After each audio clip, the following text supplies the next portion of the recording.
welcome back to Common Sense, Logic, and Reason. Today I'm going to talk about me. What do I mean by that? Well, basically I'm talking about what I believe, why I believe it, and where did that, where did I come to the conclusion from? Now, as you can see, I'm a black person. That's clear as plain as day, unless there's something horribly wrong with my camera or something wrong with YouTube. I'm a black person. And in America, it's automatically assumed that if you're a black person in America, you vote for Democrats, you're liberal, and you support the liberal Democrats.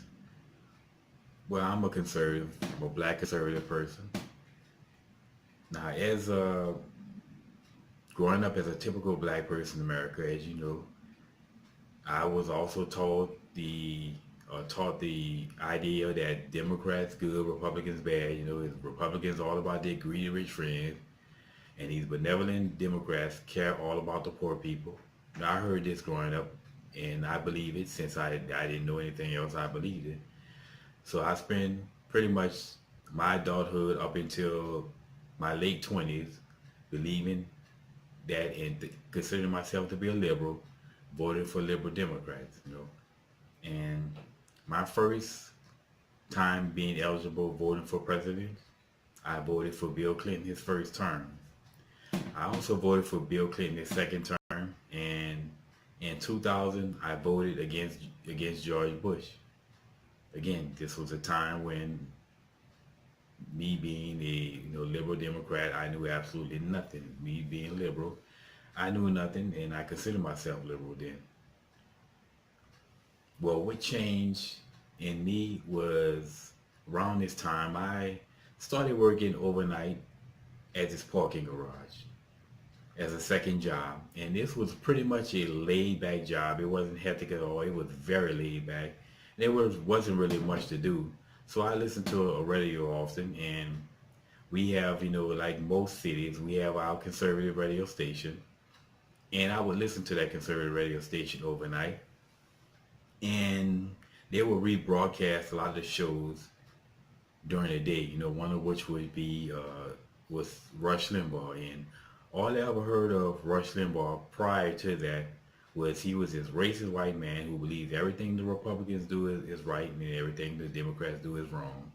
And that's all I ever knew of Rush Limbaugh. I never actually sat back and listened to his shows, but I started listening to conservative media overnight in these radio shows, and not just Rush Limbaugh, but all the shows and all the rebroadcasts overnight. And I would listen to the shows, and I would hear them make a point, and they were like, I would be like, well, that makes sense, that makes a lot of sense. Then they would make another point, and I would be, well, you know what, that also makes sense. That makes sense too. And then they would make another point and another point. It would be all of these points that just made sense, point after point after point that made sense. And especially when you compare it to what liberal stood for, it made perfect sense. Such as, common sense points such as the whole issue of gun ownership.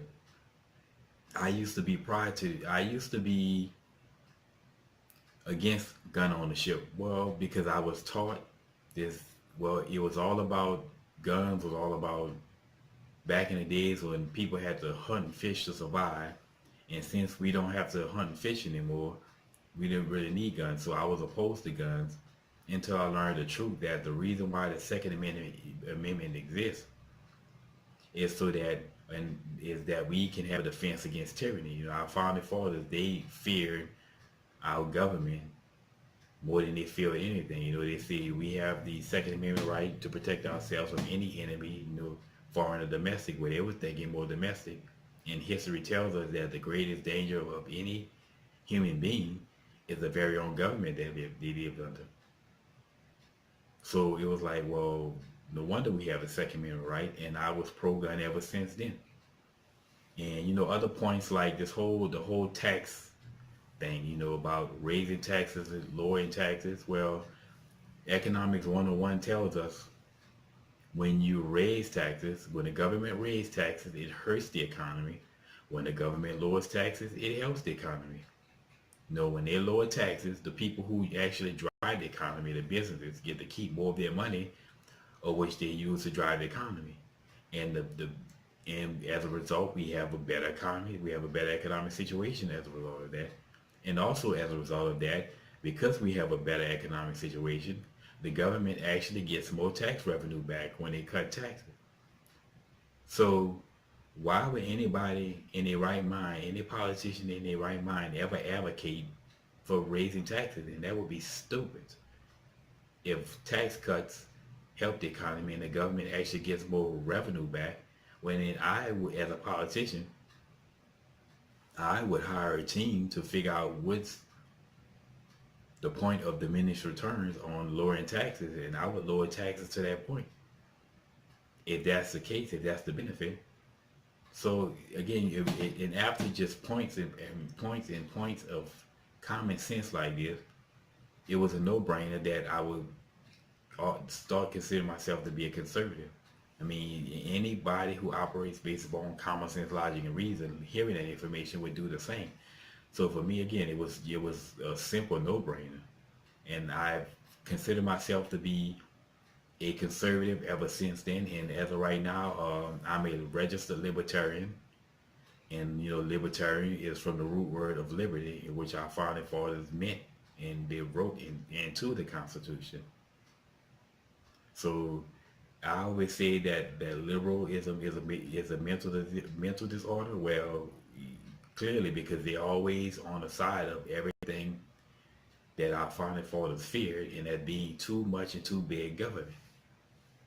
But I'm a registered libertarian. I consider myself a conservative. I believe in the Constitution. I believe that our founding fathers got it right the first time in small limited government. Now, as far as the race issue and blacks crying about racism in America, I never believed in this idea of systemic white supremacy and racism because I never saw it. And I was in perfect position to see it. I mean, the places where I went to school, and for most of my schooling years, was basically in schools that were pretty much mostly white, mostly black, pretty much half and half, with a little sprinkle of everything else, but it was mostly blacks and whites, and it was equally represented between blacks and whites. So I went to school around white people. They never did me anything. I ain't nothing to complain about those white people, and the majority of my teachers were white. They never did anything to me. So when every time I would hear, a black person somewhere complain about so and so teacher, and he gave me this grade, she's racist. I'm like, well, you really? Because I never seen this in such and such teacher. She never did me anything wrong. I haven't heard any just extreme complaints about this teacher. So I never believed it. I never ever believed that there was these white folks were out to get us, and there was a systematic white supremacy, because I didn't see it. Again, I'm in perfect position to experience all that. So if anyone should have seen all that systemic white supremacy, it would be blacks who go to school with whites, or who are around whites, not blacks who in the hood who only go to school with mostly other blacks who are taught by mostly black teachers. So I never believed the nonsense because I didn't see it. And sadly, a lot of the blacks who I went to school with, who were around those same white folks, they believe the nonsense, and I don't know why, because I'm trying to figure out exactly how they, quote unquote, experience all this systemic racism. But anyway, that's me in a nutshell, and I can say that when I knew absolutely nothing at all, when I didn't know a damn thing, I consider myself to be a liberal. Now that I'm several times as smart now and wiser now about economics, about politics, about his history of government, I'm very much more wiser now than I was, say, 10 years ago.